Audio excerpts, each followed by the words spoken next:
Queria chamar o Adriano Caldevilla, da Globinet, o Darwin Costa, da Angola Cables, o Mário Gula, da Alta Rede Corporate, o Said Baid, da Mob Telecom.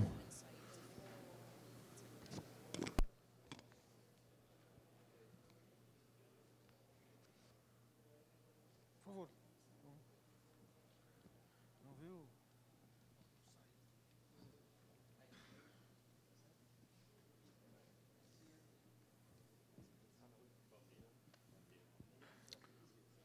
Está faltando o Said, não sei onde ele está.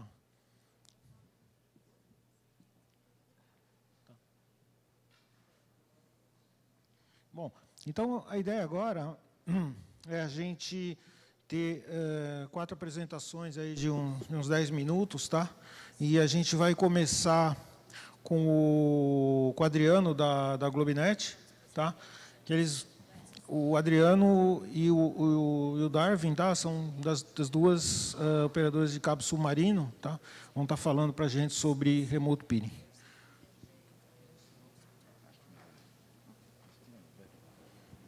Esse aqui é para frente e para trás, né? Aqui você avança. Para trás. Aqui é o laser. E aí, tudo bom? Bom, bom dia. Meu nome é Adriano Caldevilla. Sou parte da equipe de IP da Globinet. E hoje, na verdade, o objetivo dessa apresentação é a gente compartilhar como é que a gente viu a importância do peering na Europa e como que a gente leva esse peering, estende o peering para alguns parceiros no Brasil. Hoje, a rede, bom, para dar uma noção de como começou o interesse, a rede da Globinet, bom, na verdade, no cabo submarino são 2 anéis, o anel norte e o anel sul, mas para essa apresentação a gente vai falar mais sobre a rede IP, né? Nossa rede IP, ela tem pontos de interconexão, Miami, Nova York, Fortaleza, Rio e São Paulo. A gente, como parte do esforço, sempre, como a maioria de todos nós aqui, procura sempre como chegar nos conteúdos que mais usa, de uma forma mais rápida, mas barata também, com certeza. Como parte disso, a gente começou a fazer análise de tráfego e viu que tinha muito conteúdo que estava vindo da Europa e a gente estava pegando ele através dos upstreams nossos, NTT, Telia, upstreams pagos, né? Aí a gente viu, vamos ver qual é a quantidade de tráfego que a gente tem e ver se vale a pena estender a nossa rede para a Europa, através de parceiros. No momento, deu a conta e a gente contratou e fez rede para a Europa, para chegar no M6, no D6 e no Lynx. O resultado foi bom. A gente vai mostrar agora o que a gente vê desde a nossa rede, com referência ao tráfego do Brasil, especificamente. Não só o tráfego do Brasil justificou esse esforço de chegar na Europa. A gente também tem rede na Colômbia, na Venezuela, juntou tudo isso e aí conseguimos justificar chegar na Europa. Uma vez que a gente chegou na Europa, começou a ver o interesse de tráfego. Vou mostrar aqui um pouco. Bom, aí tem 2 maneiras hoje que a gente usa essa extensão. A gente usa para a nossa rede IP, para ter rotas dos AIEXs, para ter conteúdo dos AIEXs, e a gente também estende uma demanda que veio do pessoal de produto nosso, foi, tem um interesse de alguns parceiros, de alguns clientes da Globinet que querem chegar nos AIEXs, e a gente hoje a gente fez um sistema que consegue chegar de uma forma não muito cara nesses AIEXs e estender esses AIEXs para os ISPs no Brasil. Hoje nós temos presença para fazer esse tipo de extensão nesses AX que estão aqui. Lynx, AM6, Amsterdam 6, D6 New York, e a gente também estende para Nova York. Como a gente faz isso, a gente vai mostrar aqui, é bem simples, na verdade, não tem magia, nem tem nada complicado aqui. A gente já tem as conexões com os AXs, a gente estende a gente tem uma rede MPLS, a gente estende as leis 2 VPN para o nosso cliente. Vamos supor, o cliente pede, eu quero 200 MB. A vantagem de a gente fazer com lei 2 VPN, e dentro do nosso MPLS, é que é muito fácil. 100 MB, 200 MB, 300 MB, 1 GB. Para nós, tanto faz. A gente leva a lei 2 VPN até Nova York, que é onde a gente tem o ponto de interconexão com os AXs, e estende a VLAN para um 6, para o D6, para o que for que o ECP, o parceiro, está querendo. Não sei se aí dá para ver mais ou menos o que eu estou tentando falar. Isso é o que a gente, é por isso que a gente consegue levar para o ECP uma conexão para a Europa por um custo que não precisa ele investir e colocar um servidor lá, ou o que for, para chegar nesses AXs. Aqui, mostrar. Aqui, na verdade, isso aqui são gráficas do D6 de Frankfurt. Isso aqui a gente pulou da página deles, mostrando a importância, o que a gente acha que é importante saber para todos nós. É lógico que esses 6 terras aí não são sobre o Brasil, para o mundo, mas são estatísticas importantes para ressaltar a importância desses AXs que estão aqui hoje. Então, o D6 de Nova York, que não está aqui, mas a gente também estende para fazer peering remoto, chamado. Como falou anteriormente, não tem um estándar para a gente fazer peering remoto. A gente achou a solução de levar com o leador VPN, está funcionando, estamos levando para os AXs e funciona. O Lynx está com 4 terras. Agora eu queria mostrar também o nosso. Essa aqui é a visão desde nossa rede, da rede da Globinet. A gente não consegue ver a rede dos parceiros, mas quando o parceiro já conectou via Layer 2, a gente perde a visibilidade do tráfego dele, né? Mas desde a Globinet, por exemplo, considero muito importante a gente ter ferramentas de flow. Isso aqui, sem ferramenta de flow, poderia dar muito problema. Hoje, por exemplo, desde dentro da rede da Globinet, para nossos clientes, eu vejo bastante tráfego para Hessner. Como a maioria de nós, você vê tráfego para SAS aí, o que é Hessner? É tão simples como que eu vou na página deles, online, vejo quem eles são. Faz sentido. É um data center que está na Alemanha e tem tráfego bastante. Vale a pena para mim, perfeito. Por isso que eu acho importante ter a ferramenta de flow. Você não quer ver naquela gráfica a Twitter, a Facebook, a Google, porque aí quer dizer que você está levando um tráfego da Europa para o Brasil, que nada a ver. Um tráfego que é para ser pego no Brasil, não na Europa. Essa é uma das coisas que eu acho que todo mundo tem que estar ciente, que faz peering remoto, porque é onde dá problema. Twitter, você vê tráfego lá da Twitter. Como? Porque vai vir um tráfego da Twitter para o Brasil? Quando tem Twitter no Brasil, tem Twitter em Miami, tem Twitter em Nova York. Então, isso para considerar. Com a ferramenta de Flow, dá também para ver quem está usando esse tráfego.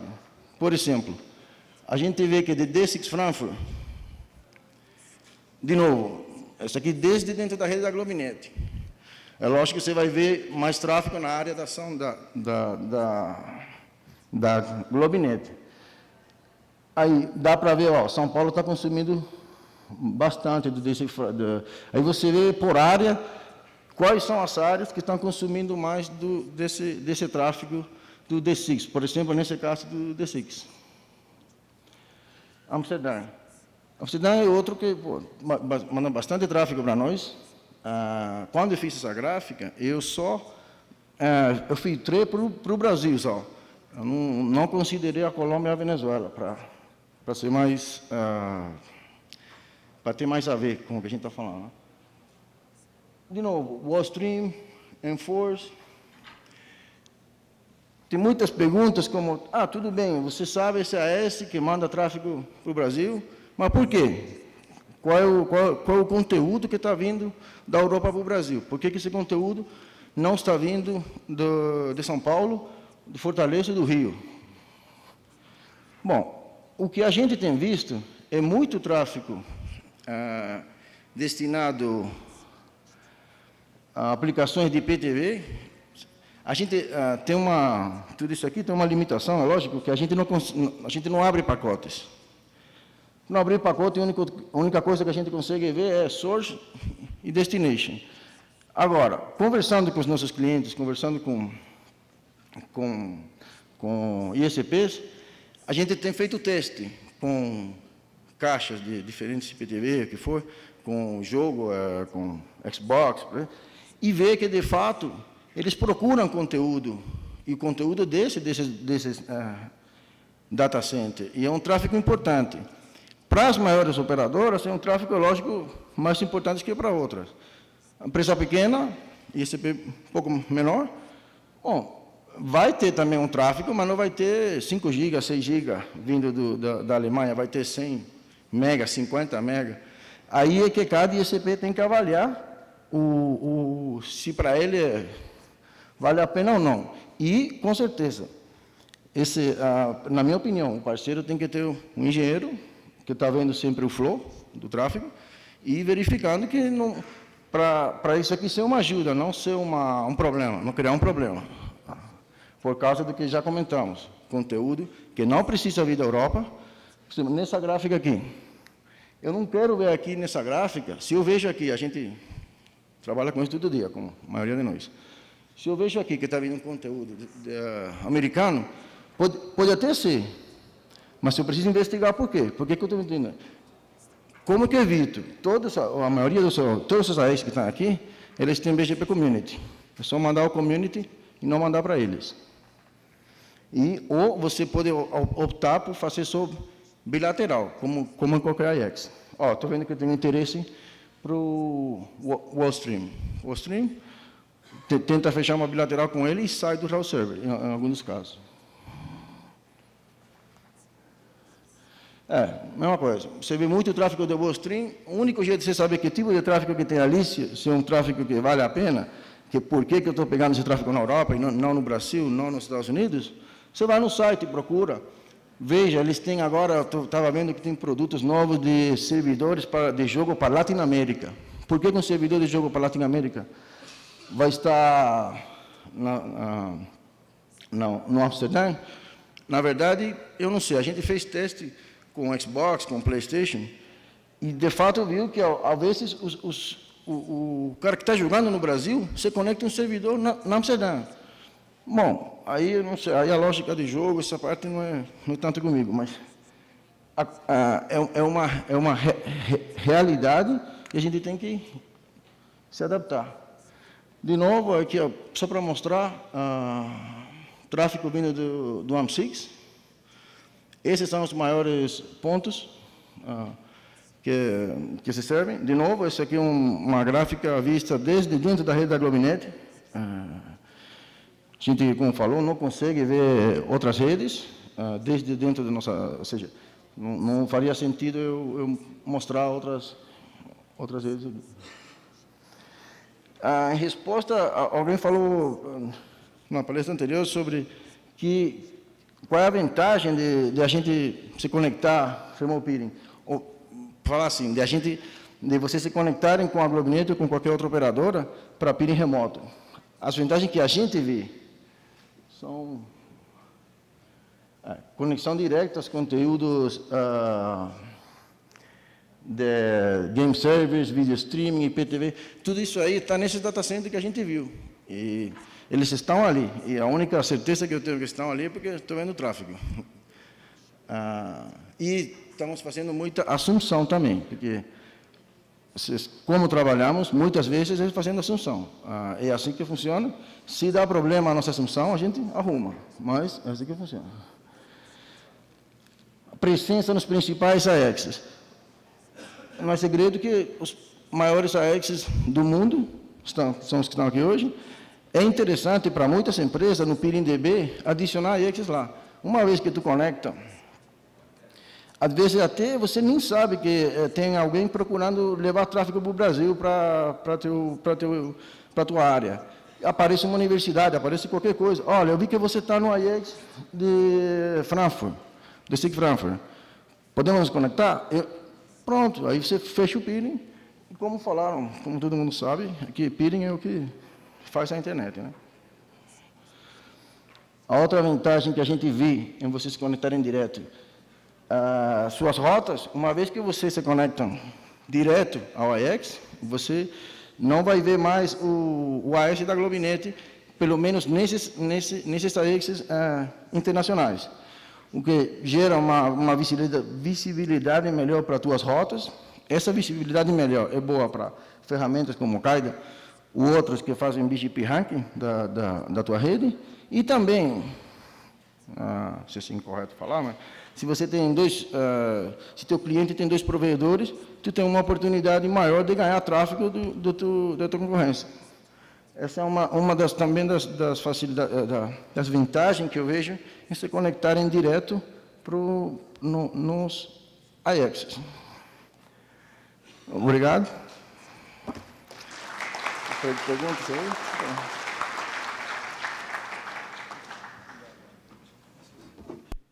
Obrigado, Adriano. Vou chamar o Darwin.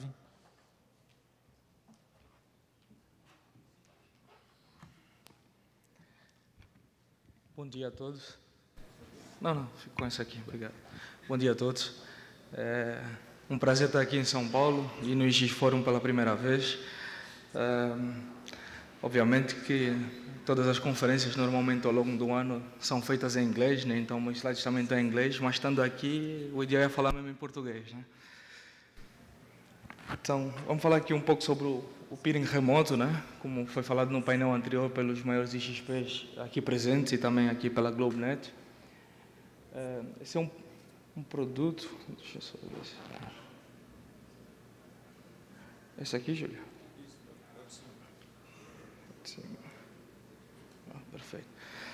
Bem, o Remote Peering também é um produto que a Angola Cables lançou esse ano, né? Dado não só a demanda comercial proveniente por parte dos clientes, mas também a demanda comercial interna que foi feita pela nossa equipa comercial para a gente pôr esse produto operacional e ativo, né? Então a gente foi numa primeira fase trabalhando com todos os IXPs globalmente, né, do ponto de vista administrativo, garantir que os acordos estavam todos feitos, garantir que a nossa porta de peering era convertida não só para a utilização do peering próprio da Angola Cables, mas para peering mais reselling, né? Então, do ponto de vista técnico, a gente também fez isso. Como a GlobeNet falou, do ponto de vista do transporte, que é aquilo que a gente faz, né, operando sistemas submarinos, é muito simples, é Layer 2 VPN sobre a nossa rede MPLS, então não tem ciência, a roda já está inventada. Então, como é que a gente suporta isso? Basicamente, a gente suporta isso com os cabos submarinos existentes e que são, em boa parte, geridos pela Angola Cables ou por um consórcio, né? O West African Cable System, que vocês podem ver aqui atrás, é um cabo que interliga a costa oeste africana, passando por 11 países africanos e chegando até 3 países da Europa, terminando em Londres, né? Daí também essa nossa parceria com a Lynx, porque existe muita demanda africana, né, de países de expressão inglesa querendo fazer a interligação, por exemplo, até a Lynx. O sistema tem nesse momento 14 terabits por segundo, já foi feita a segunda fase do upgrade no sistema. Depois a gente tem o SAX, né, que é o novo cabo e que mais tarde eu também vou falar um pouco sobre esse sistema submarino que foi recentemente implementado, que interliga a África com a América do Sul, nomeadamente Angola até o Brasil, com uma capacidade de 40 terabits. Okay? Depois a gente tem o MONET, que é também um consórcio, tal igual ao WAX, E nesse consórcio, a capacidade desenhada do sistema são 60 teras, mas a Angola Cable tem a volta de 24 teras, 2 pás de fibra, né? Então, esse é o suporte que a gente dá do ponto de vista submarino. Obviamente, quando a gente chega na Europa, para nos interligarmos aos maiores PTTs, a gente não tem rede própria, né? Então tem que contar também com a parceria local dos operadores que têm rede própria, têm fibra própria para nos ajudar a chegar até os PTTs. A gente fez isso, criou a rede própria e tem uma rede de 10 GB escalável até 100, 200 GB. Antes da gente partir aqui para as definições, né, eu gostaria de perguntar aqui à comunidade, quantas pessoas utilizam o serviço de remote peering nesse momento? Manual. Tem aqui 1, 2, antes não são muitos, né? Então, a pergunta é óbvia, a pergunta é, no painel anterior falou-se de 2 coisas, o Arnoldo mencionou a estratégia. É muito importante para quem compra esse serviço ter uma estratégia bem definida. Qual é a estratégia? É local, é local global? Tem que ter uma estratégia definida do ponto de vista de peering, do ponto de vista de expansão da rede. O Frediani também fez uma pergunta que o Ben também comentou, que era a questão do business case. O business case tem que fazer sentido, né? Se o business case não fizer sentido, então business case, demanda, tem que fazer sentido para você poder ou comprar o peering remoto ou fazer a sua própria expansão da rede até esses pontos que eu acabei aqui de mencionar. Então, basicamente, essas 2 definições que vocês veem aqui, resumindo assim muito breve, é operadoras como nós, né, GlobeNet, Angola Cables, a gente já tem essa infraestrutura implementada, o investimento já foi feito. Então, o cliente que pretende comprar esse serviço da Angola Cables ou da GlobeNet, basicamente é uma porta dedicada com múltiplas VLANs, né, e o cliente indica em qual é o IX que ele quer se interligar em qualquer parte do mundo onde a gente tem essa parceria feita com os PTTs. Obviamente que, do ponto de vista de custeio, né, você tem que ver que o remote peering, o cliente tem uma parceria direta com o detentor da infraestrutura, né, tem um custo de instalação e mensalidade associada, óbvio, mas do ponto de vista da porta no próprio IX, ele não tem que pagar. Ele não tem que pagar pelo colo, muito menos pelo cross-connect, porque ele não tem lá presença física, né? Então, essa relação é direta entre o cliente e o fornecedor aí da infraestrutura que já tem um investimento feito. Nós, nesse momento, a gente consegue chegar até esses PTTs, né? Que são basicamente a D6 em New York e Frankfurt. Temos também a Lynx, New York Internet Exchange Point também. Conseguimos chegar até o NEP of Africa, que é o maior em África, né? Tanto em Johannesburg como em Cape Town a gente chega. Temos o maior também da Angola, né? E bom aqui para a comunidade também do Brasil, expressão portuguesa, trocar conteúdo entre os 2 países, é o Angonix. Temos também uma parceria com o NIC-BR para tentar talvez mudar o paradigma das coisas, né? A gente ouviu falar aqui muita necessidade do Brasil ou das Américas para a Europa, mas existe necessidade de África ou da Europa para o Brasil? Se calhar existe, a gente não sabe, então vai também fazer esse estudo e avaliar e analisar isso.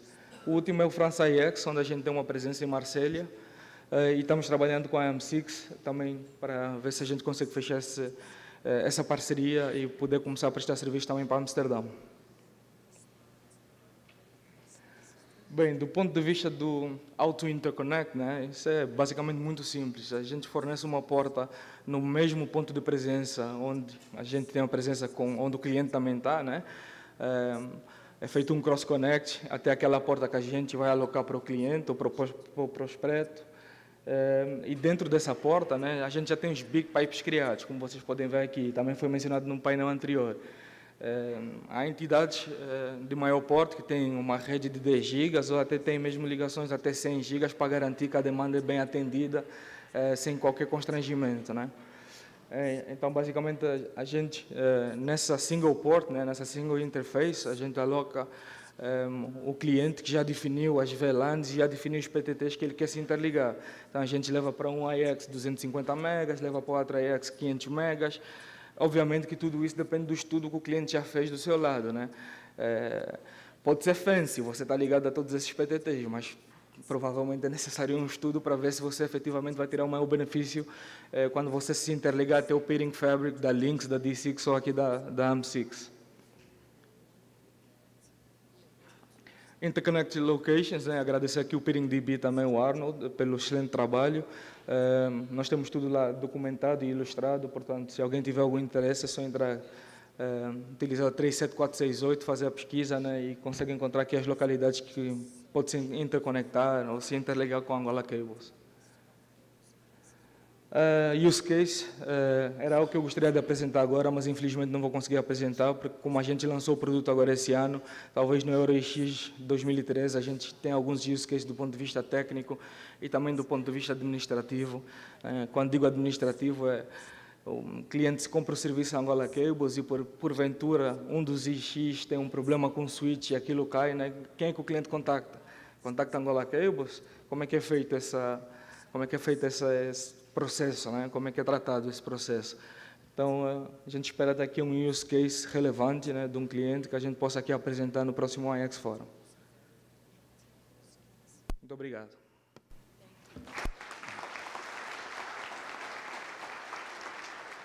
Obrigado, Darwin. Agora eu vou chamar o Mário. Bom dia a todos. Meu nome é Mário Gula, eu sou diretor de engenharia da Alta Rede. Não está aparecendo a apresentação aqui. Ok. Então, o que a gente vai mostrar aqui, primeiro eu vou apresentar um pouco a nossa rede, um pouco a nossa estratégia de por que a gente se conectou aos principais peerings internacionais. Aqui que muda, né? Okay. Então, a Alta Rede está presente em todo o Brasil. Essas são a Alta Rede surgiu no estado do Rio de Janeiro, na região serrana do Rio de Janeiro, e aos poucos foi construindo uma rede ótica. Hoje a nossa principal capilaridade está no estado do Rio de Janeiro, mas já estamos também presentes em São Paulo e Espírito Santo com rede própria e parte de Minas Gerais. São Paulo e Rio de Janeiro, a gente tem dentro da nossa estratégia inicial, a gente tentou conectar em todos os data centers da cidade do Rio, os principais, e São Paulo. Dentro dessa estratégia, também o principal objetivo era conectar aos principais pontos de troca de tráfego. Essa estratégia de conexão aos pontos de troca de tráfego, a gente foi crescendo. Sempre que a gente abre um novo POP fora do Rio, São Paulo, a gente tenta conectar ao Pix local. Essa estratégia é para, sem dúvida, promover a qualidade da internet, né? E prestar um melhor serviço aos nossos clientes. E também porque os Pix são os pontos importantes para a conexão com clientes e fazer novos negócios. Atualmente nós estamos presentes em São Paulo, né, o Pix São Paulo, no Rio de Janeiro, Vitória, Fortaleza, Brasília, e já estamos presentes com rede em outras cidades, mas ainda a gente não conectou. Mas nossa estratégia é conectar sempre que possível, chegando na cidade, no Pix local. Dentro da estratégia de conexão aos Pix, sem dúvida, pelo que foi comentado aqui, a conexão para os PIX internacionais tem se tornado cada vez mais acessível, mais barata e mais viável, pela facilidade da tecnologia, digamos assim, da facilidade técnica de fazer essa conexão, e os preços têm se tornado acessíveis. Então, a gente enxerga os PIX internacionais um pouco como aconteceu aqui no Brasil. Naturalmente, os AES brasileiros vão começar a procurar essa conexão, estar presente nesses pontos de troca de tráfego, que a gente acredita que o principal objetivo é trazer qualidade para os clientes.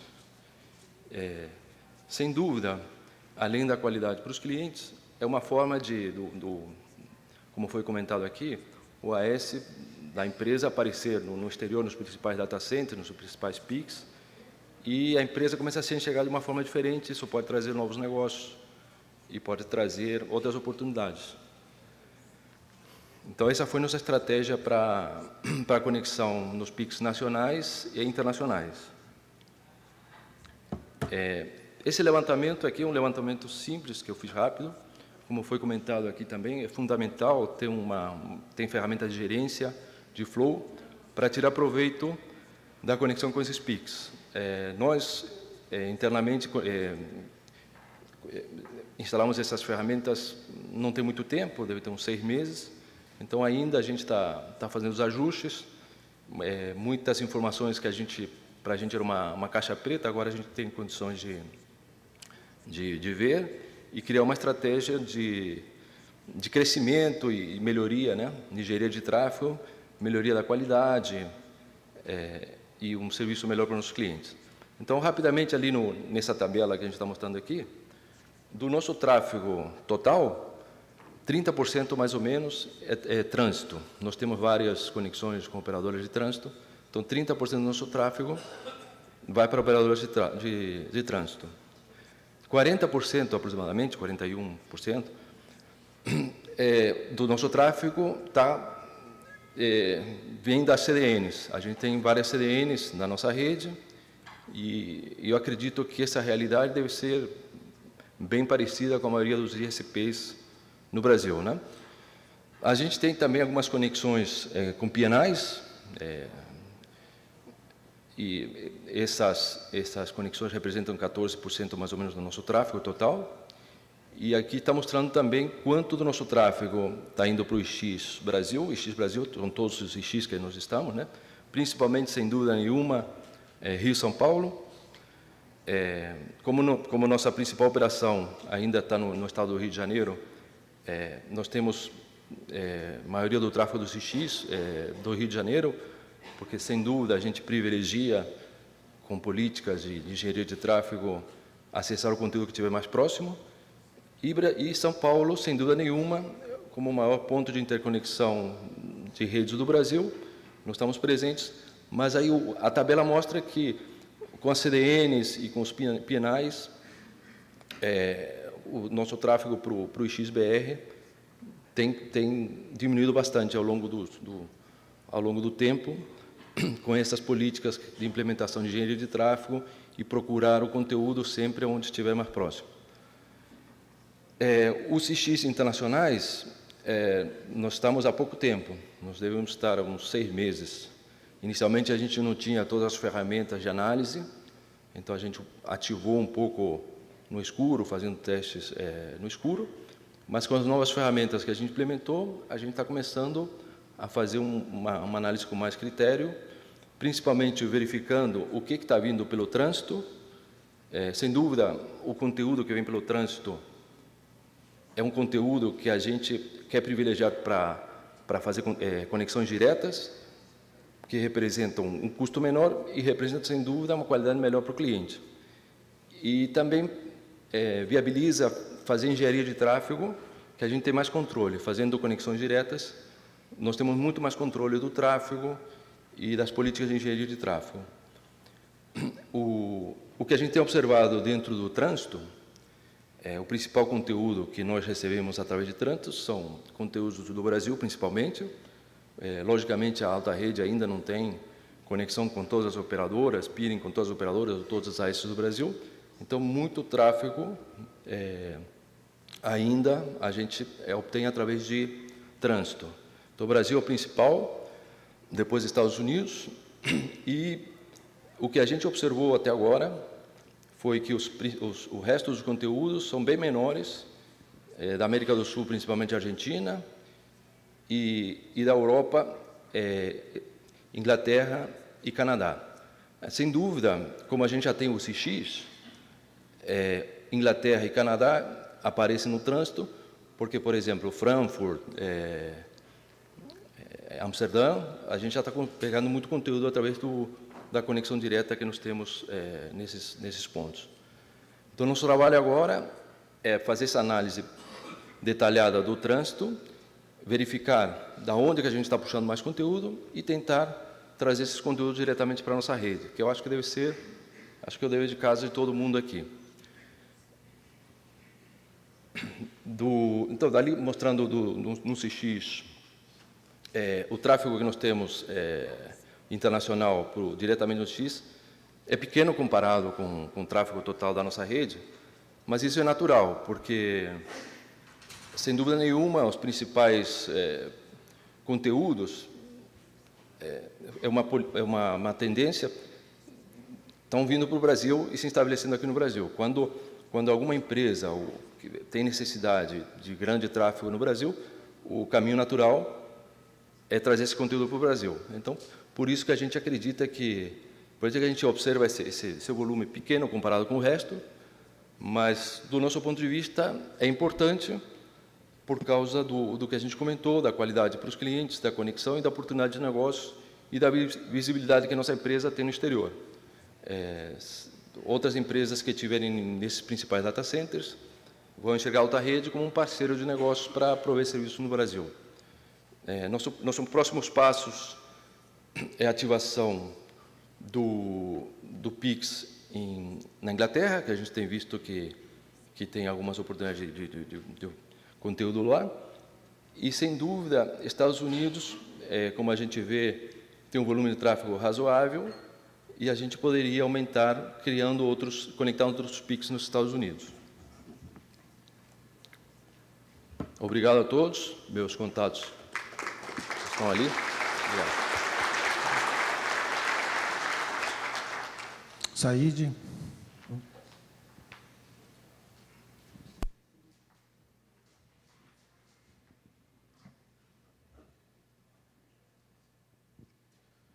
Bom dia, good morning, buenos dias a todos.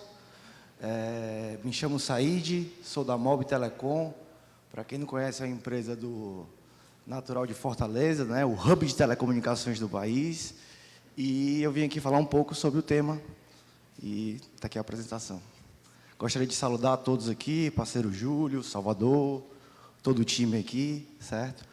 Foi bacana ser a quarta apresentação, porque tanto a Angola como também a Globenet deram uma explicação muito técnica sobre o assunto. Eu vou conversar com vocês um pouco mais sobre a visão, vamos dizer, de um empresário, de um empreendedor, certo? Com o tema do assunto, né? Então, deixa eu ver como é que funciona aqui. Pronto. Certo. Hoje a Mob a gente tem peer remote, certo? A gente está presente, aí a gente trabalha com a Globenet, trabalha com a Angola, trabalha com diversos cabos submarinos, que é uma grande vantagem da Mob, é ter essas opções no mercado de fazer o peering remote com algumas operadoras, né? A gente está presente aí em MX, no NAP, em Londres, Rio de Janeiro e outros, certo? E a estratégia da Mob é buscar sempre a melhor experiência para o consumidor final, ou seja, ele através de um parceiro, que é o provedor, ou seja, através de alguma outra coisa. Nosso foco é a experiência do consumidor final. Pronto. Presença da Mob Telecom. Para quem não conhece a Mob Telecom, aqui tem um mapa, certo? Esse mapa aí, você vê quantos POPs a gente tem espalhado pelo Brasil todo. Então, a gente já está bem presente, certo? Em todo o Brasil, aí, Centro-Oeste, Nordeste, Norte, e também a parte do Sul, Sudeste, né? Certo? Em Brasília e tudo. E a gente participa de todos os PICs que a gente pode entrar junto aqui do PTT, a gente participa, sempre buscando, sempre tem um conteúdo ou outro que não tem ali, que tem acolá, que é bom buscar. E no Remote Peers Internacionais, a gente também está participando em todos esses que vocês estão vendo aí, que é a marcazinha, né, a logo, né? Vou falar das maiores vantagens de estar presente nesses pontos internacionais, vamos dizer assim, né? As maiores vantagens é que a gente consegue levar até o consumidor final alguns tipos de conteúdos que não existem no Brasil. Por exemplo, os grandes conteúdos, Google, Facebook, não sei o quê, todos eles existem alguns certos conteúdos que estão na Europa, no próprio Estados Unidos, e não tem aquela experiência aqui dentro do Brasil. Então, isso é um diferencial. Já é uma grande vantagem, certo? Ao mesmo tempo, também, a partir do momento que você chega em outro, por exemplo, em Amsterdã, você chega lá, você tem uma oportunidade, certo, de fazer peering direto com conteúdos locais. ou conteúdos da Europa como um todo, ou até do mundo, né? Você tem essa vantagem e, mais uma vez, batendo na tecla, melhor experiência. Sem contar com implantação rápida, reduz um pouco do custo, você não precisa gastar aquela grana toda, tá entendendo? Elimina o custo de colocation, golden jump, e também dá uma redução no custo de IP, tá entendendo? Já deixei aqui o negócio, fiquei empolgado. Mas eu vou dar umas alertas também, porque a gente fala que tudo é um arco-íris, mas nem tudo é um arco-íris, né? Quando a gente fala em Peer Remote, a gente sempre pensa na latência. Está na moda falar de latência, tudo é latência, né? Agora, latência tal, para onde tal, minha latência é melhor e tal.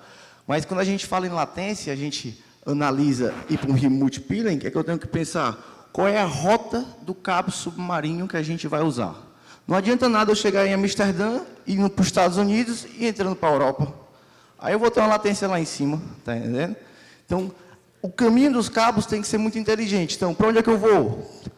Para a Inglaterra, né? O nosso amigo aqui vai para a Inglaterra. Qual o cabo marinho que ele vai usar? Se ele fizer a escolha errada, o serviço não vai ficar 100%, não vai ficar campeão.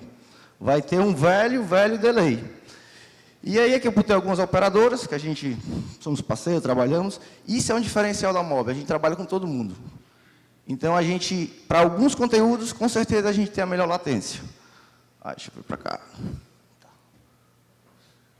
Pronto. As principais cidades que a MOB atende, como já mencionei, São Paulo, Rio, Brasília e Fortaleza. Uma definition ali em inglês, certo? Eu vou falar um pouco do Remote Peering aqui no Brasil. O que é que está acontecendo de remote aqui no Brasil, né? Os players locais cada vez mais estão entrando nos IX, estando mais presente, desde de Porto Alegre até Fortaleza. Só um detalhe, só um adentro. Hoje o PTT de Fortaleza é o que mais cresce no Brasil. Então, quem não está em Fortaleza, eu acredito que, lógico, São Paulo e Rio, mas tem que estar em Fortaleza, certo?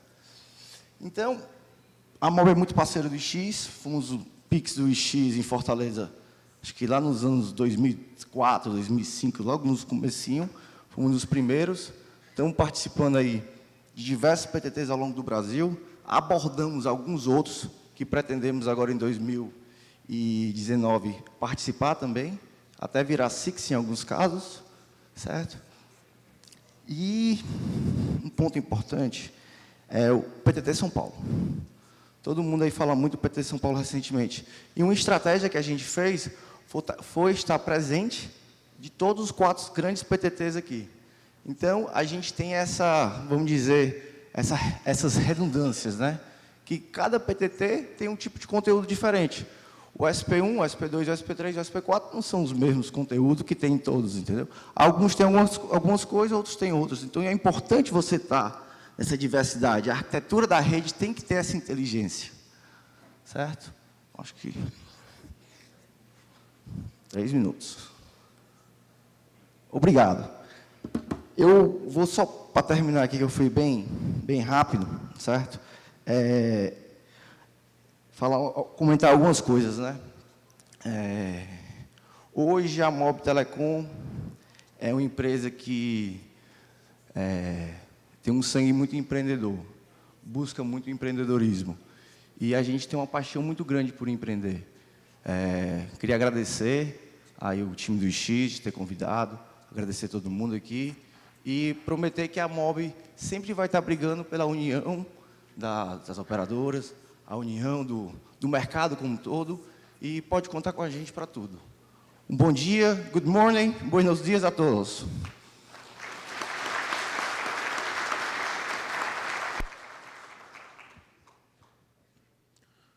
Bom, queria agradecer aí o depoimento aí, a apresentação de todos. E, bom, agora a gente tem espaço que a gente tem ainda aí uns 10 minutos, que a gente está aberto a questionamentos. Acho que o pessoal dos Internet Exchanges que tinham dúvidas, queriam questionar aí os operadores, os ISPs. Acho que algumas explicações foram apresentadas, né? Se tiverem mais interesse em perguntar coisas específicas, ou vice-versa, né? Para as empresas questionarem os Internet Exchanges, e a plateia toda aí pode participar. Bom dia, me chamo Wesley Correia, sou da empresa Telecom Consultoria e gostaria primeiramente de agradecer a presença de vocês aí e o compartilhamento do conhecimento e da vivência de vocês. Mas eu queria até perguntar para vocês qual é a visão de vocês, abordado também uma pergunta anteriormente pelo meu amigo Fernando, é a respeito da questão de interconexão de provedores regionais com pontos de troca de tráfego no exterior. Diferentemente da abordagem de alguns de vocês, que já são um provedor, ou já são até, por exemplo, um carrier IP, que já atendem boa parte do mercado nacional, será que é realmente vantajoso um provedor que atende 1, 2, 3 cidades no Brasil, que tem uma infraestrutura reduzida, buscar tráfego no exterior, sendo que talvez ele não vai economizar uma latência nisso, ou um jitter nisso, ele estaria trocando, por exemplo, 150 milissegundos de um transporte direto por 110 mais 40, ou seja, ele estaria trocando 6 por meia dúzia na realidade. Será que vale realmente a pena isso, ou um trabalho melhor e mais apurado na escolha certa do seu trânsito IP seria mais eficiente? Eu acredito que, no meu ponto de vista, se um provedor regional ele escolhe bem o seu trânsito IP, que tem bons pontos de abordagem, ele estaria mais bem servido do que se ele gastasse ou investisse em vários transportes pequenos de 200, 500, 1 giga, para poder estar em todos esses pontos e gerar, talvez, uma demanda de mão de obra especializada que, possivelmente, ele nem tenha dentro da infra dele e ele precise terceirizar isso. Eu gostaria de saber o ponto de vista de vocês sobre esse assunto. Eu acho sua pergunta muito boa, certo?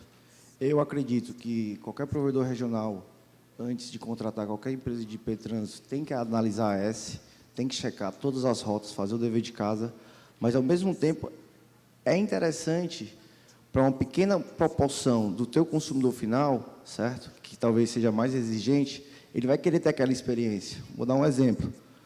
Hoje, 5 anos atrás, a gente acessava a internet para entrar no UOL, para entrar no Folha, para entrar no Globo, só para ver notícia. Hoje, a gente está online para quê? Para a gente ver filmes, jogos, games. Um cara de game, se ele chutar a bola lá num jogo de futebol online, 1 milésimo mais tarde, ele perde aquela oportunidade já, comunidade de jogos. Então, a experiência do usuário final pode contar nessa tua decisão. E, com certeza, é preciso escolher bem analisar essas rotas internacionais e nacionais do IP Trânsito. E no caso de um ponto de troca de tráfego internacional, você consegue me garantir isso com dados técnicos? Nós não estamos falando de especulação, estamos falando de dados técnicos, que você vai ganhar 10 milissegundos de latência, sendo que se você escolher bem o seu trânsito IP, ele vai te prover a mesma latência e o mesmo jitter que se você estivesse conectado direto, talvez por causa de 10, 20, 100 ou 200 mega?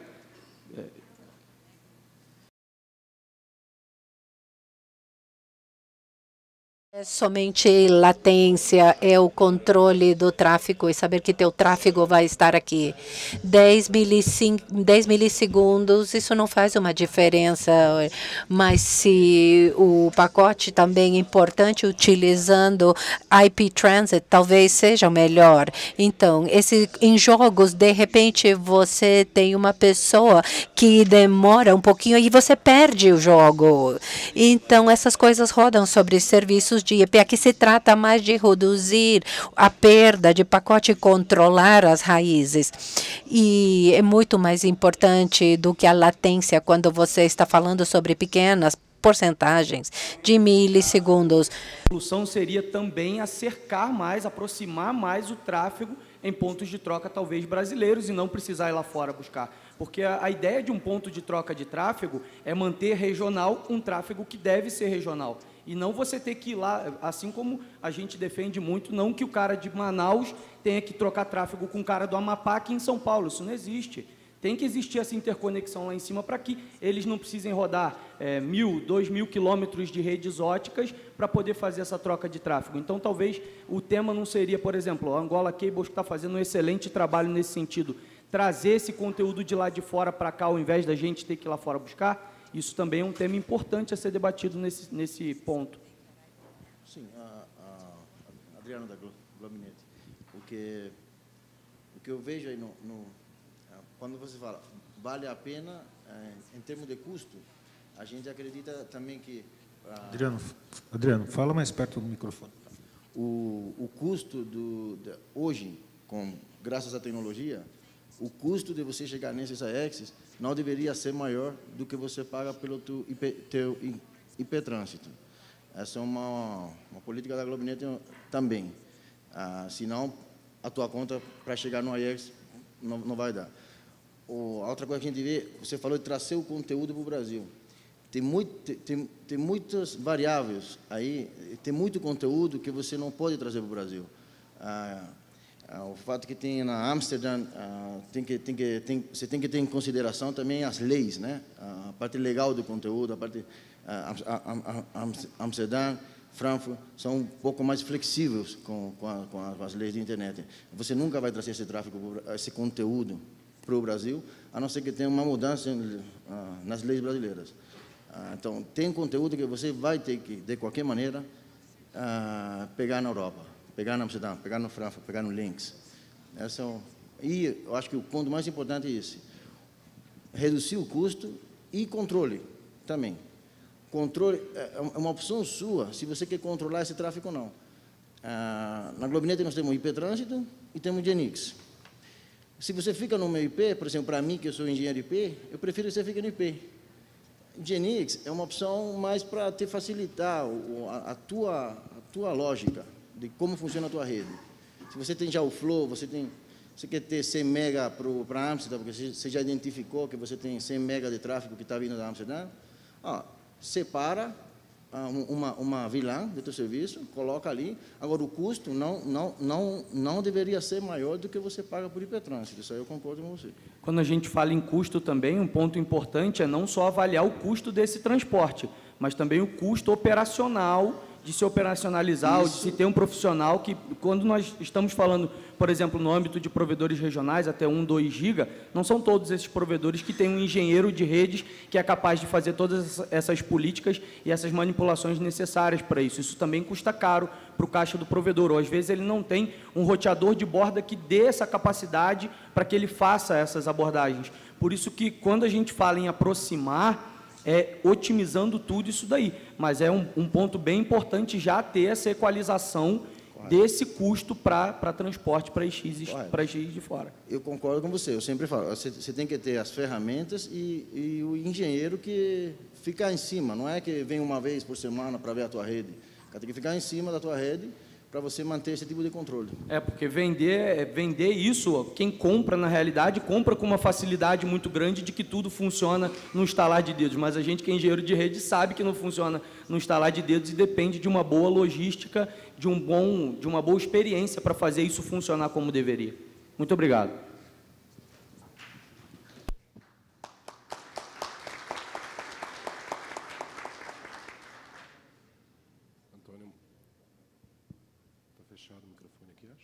Estão me ouvindo? Agora sim. Antônio Moreiras, do XBR. Alguns de vocês citaram como business cases a questão dos games e outras como streaming. Então, o meu primeiro pedido é se vocês podem citar nominalmente alguns games ou algumas companhias em que isso de fato acontece. E a segunda questão é se algum de vocês se arriscaria a especular por que a qualidade de fato está sendo maior, se é que está sendo maior, em buscar esses conteúdos diretamente e não através do trânsito. O que as empresas de trânsito estão eventualmente fazendo de errado? Ou eu entendo a necessidade, ou vamos dizer assim, o caso quando a rede nacional aqui quer ter um controle maior sobre as rotas, mas quando não é esse caso, né? Quando simplesmente o cara está procurando uma qualidade maior e diz que consegue uma qualidade maior em buscar diretamente lá na Europa o conteúdo por meio de um Internet Exchange. Por que isso acontece, tecnicamente? Algum de vocês consegue especular um pouco sobre isso e tentar dar uma luz nessa questão?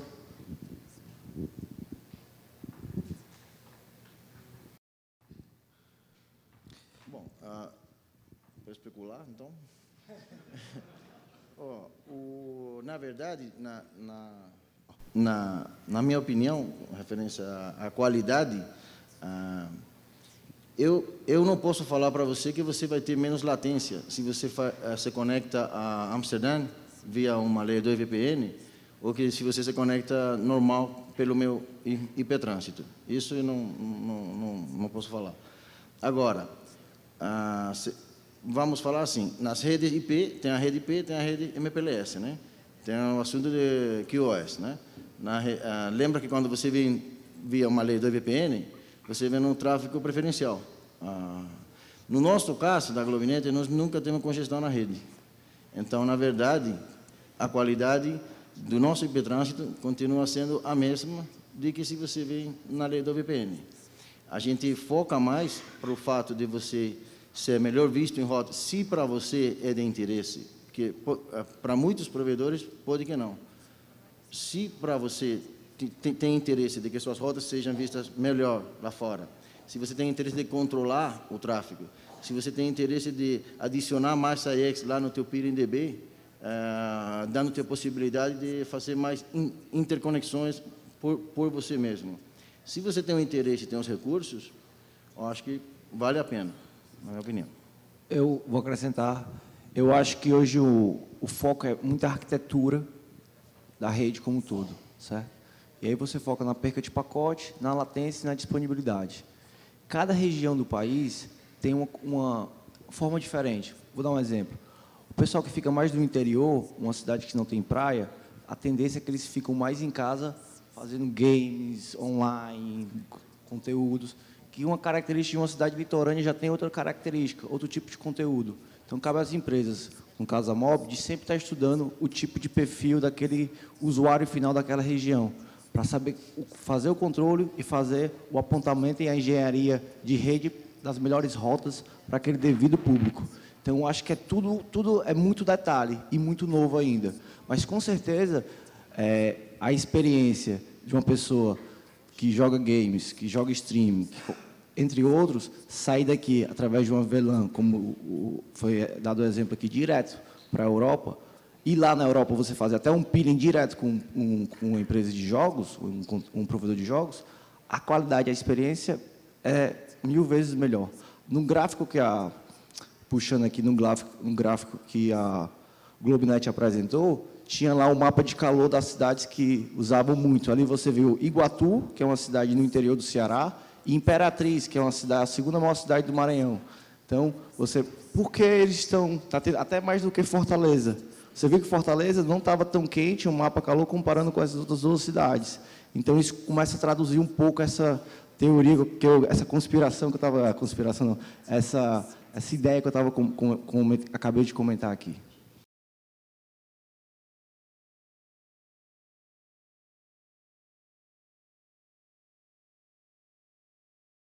Voltando à primeira parte da sua pergunta, falando sobre os jogos e as empresas de jogos, o que nós notamos aqui pelas perguntas do público e aqui do painel, todos estamos no lado do acesso, e do outro lado da equação, nós temos a constância do negócio, a qualidade do negócio, para que funcione.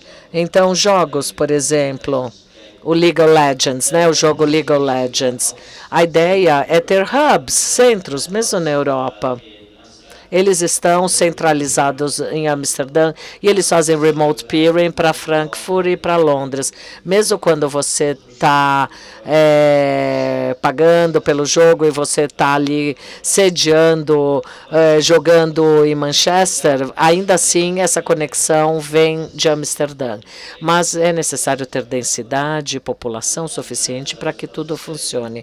Como eu estava dizendo ontem, quando você termina com uma população que é disseminada através de uma grande geografia, esses números ficam mais difíceis para os provedores de conteúdo trabalharem. Na BBC do Reino Unido, eles têm uma série de portais em Londres, mas eles estão enviando tráfego para todo mundo. Isso não faz sentido, não é verdade? Porque, como o Mário estava dizendo, Se você quiser ter esse reconhecimento com a BBC, e eles não atendem essa questão de latência, mas é necessário estar em Londres, né, para pegar isso através do peering ou do trânsito. Mas do ponto de vista do provedor, a menos que você seja de alta escala ou CDNs, é muito difícil chegar próximo ao final, mas nós estamos vendo isso acontecer. Na África, há muito mais tráfego localizado na África e algo disso também vai acontecer no Brasil. Mas há um outro aspecto aí, que é a linguagem. Eu estou interessado no seu mapa. Vocês têm status aí de diferentes países, o Brasil, Estados Unidos, Argentina e Reino Unido, mas não tem nada de Portugal. Surpreendente isso. Eu acho que, sabe, a coisa da língua que eu esperava ver não aconteceu, né? Então, de repente, esportes, se não há essa língua local, eles não vão trazer esse conteúdo localmente. Qual que é a melhor maneira, então, em termos de custo? E se você quiser assistir um jogo de futebol ao vivo, por exemplo, e a pessoa perdeu aquele segundinho do gol, ele pode falar com o assinante e pedir por aquilo, né? Sei lá, ninguém quer perder, né? O minuto do gol. Deixa eu passar aqui também para o Mário. Aí a sua pergunta, Moreira. A pergunta anterior do Wesley foi muito importante, né? Porque o apuramento, aquilo que a gente já falou, a análise detalhada antes de você escolher o seu provedor é muito importante. Pode-se dar o caso até que você não precisa do serviço de remote peering para nada, porque o seu provedor tem os acordos de peering muito bem feitos, tem uma engenharia de tráfego muito bem otimizada e por aí fora, né? Eu só vou dar um exemplo aqui do use case que aconteceu conosco. A gente, quando iniciou o SACS, há 2 meses atrás, né, antes do SACS, a África do Sul, do ponto de vista, agora falando da África do Sul, que é o maior hub africano, do ponto de vista de IP, eles buscavam tudo na Europa, maioritariamente na Europa, né? Então, a comunidade de gaming, eu fui me envolvendo na comunidade de gaming angolana e na comunidade de gaming sul-africana, nos grupos e por aí fora, só para tentar entender como é que os caras chegavam à conclusão que o ping era alto, que a latência era alta e por aí fora. Então, a gente, quando lançou o SACS, né, a primeira coisa que nós vimos de um cliente sul-africano, ela abriu logo o ticket ali no NOC, né, abriu um chamado, e o cara disse, não, o Fortnite tá bugging, né? Fortnite, então todos nós, cara, Fortnite, procurando o que é o Fortnite, onde é que está o Fortnite, né? Então aí a gente viu que os caras estavam preferindo ir buscar o Fortnite em São Paulo do que na Europa. Por algum motivo o ping era mais baixo de uma região do que a outra, né? Então, é tudo isso que a gente estava a falar, é otimização da rede, otimização de tráfego. O provedor que você escolher tem que ter engenheiros capacitados para fazer isso e para olhar para isso diariamente, e não semanalmente, como foi mencionado aqui pelo colega da GlobeNet, né? Então, eu vejo o seguinte, que vai acontecer um pouco o que aconteceu no Brasil, porque o peering remoto nada mais é do que nós temos aqui no Brasil, só que no exterior. Eu vejo que, inicialmente, as empresas podem procurar por uma redução de custo, como aconteceu aqui no Brasil. Não é o caso, acho que, o peering internacional, porque o volume de tráfego não é tão representativo. Mas, em questão de qualidade, eu vejo que pequenos detalhes começam a diferenciar um serviço do outro. Eu acho que a maioria dos ISPs, das operadoras, começam a ter um serviço muito parecido em termos de infraestrutura. GPON, fibra, acho que todo mundo já está nessa linha. Então, pequenos detalhes começam a fazer a diferença na contratação de serviço de uma determinada empresa ou de outra.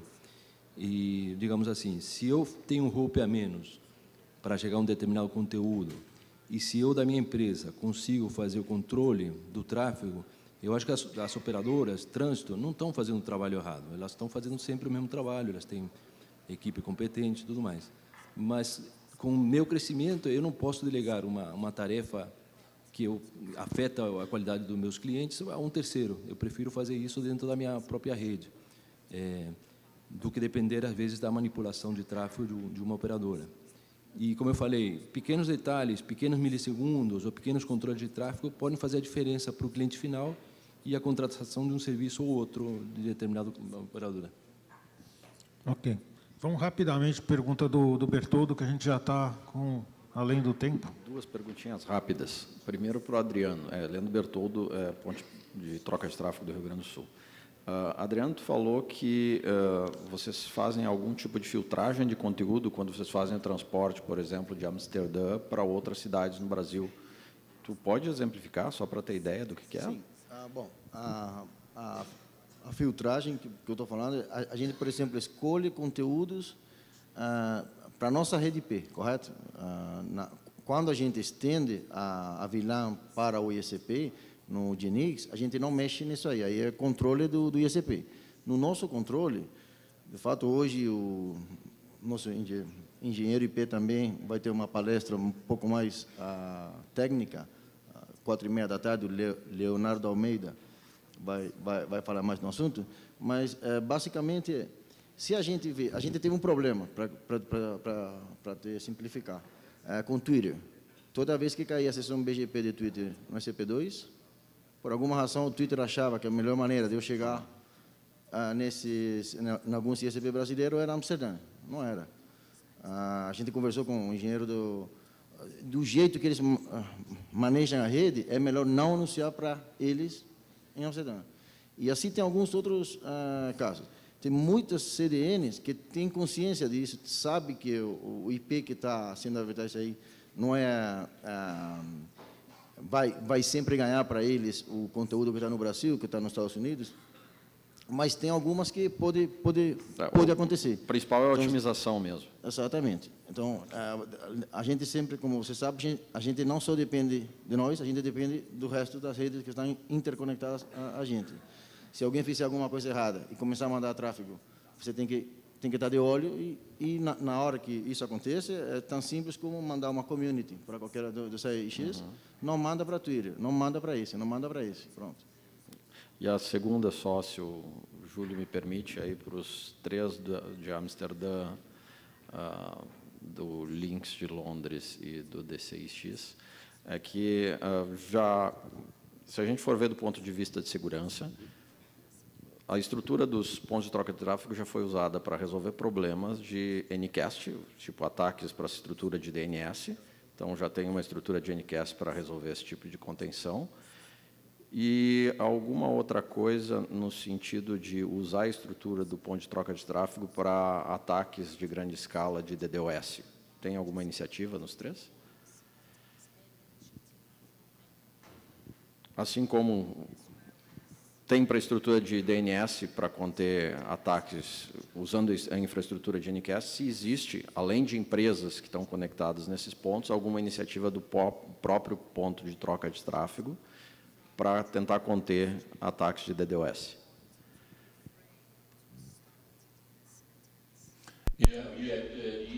Sim, o D6 já suporta o DDoS e a sua mitigação há alguns anos, enquanto que o serviço de router e o cliente ele pode anunciar 32 para os serviços de rotas. Isso é propagado ou os outros participantes para pegar esse anúncio e o tráfego que chega, ele cai pela interface que está entrando, é derrubado pela interface que está entrando. Nós já trabalhamos há alguns meses num novo serviço DDoS que será lançado muito em breve, que vai permitir os clientes a fazerem mais do que apenas anunciarem o /32. Eles vão ter um portal que vão especificar mais detalhadamente o que fazer com o tráfego, por exemplo, como mitigar o tráfego DNS ou estabelecer limites. Isso seria, então, colocado nos switches onde o tráfego é mitigado.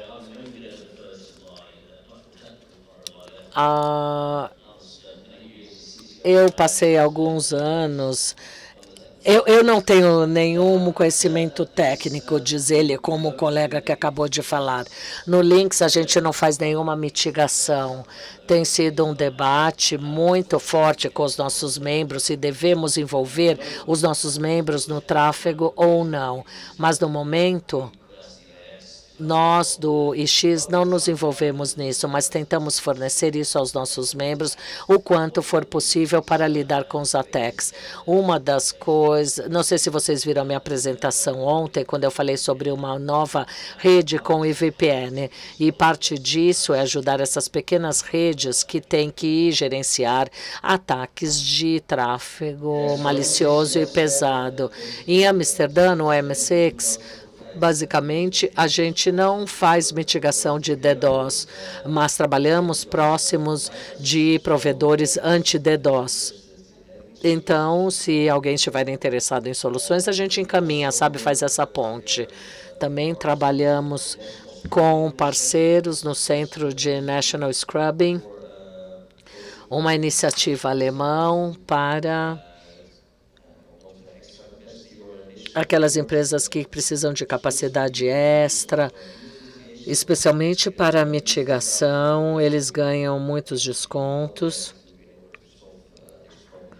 para solucionar esses problemas. Nós não oferecemos, mas a gente facilita para que as pessoas tenham as soluções, tá? Porque nós estamos 15 minutos atrasados já, senão vocês não vão conseguir almoçar. Tá bom? Então, gostaria de agradecer muitíssimo a presença de todos. Foi um painel muito legal. Muito obrigado.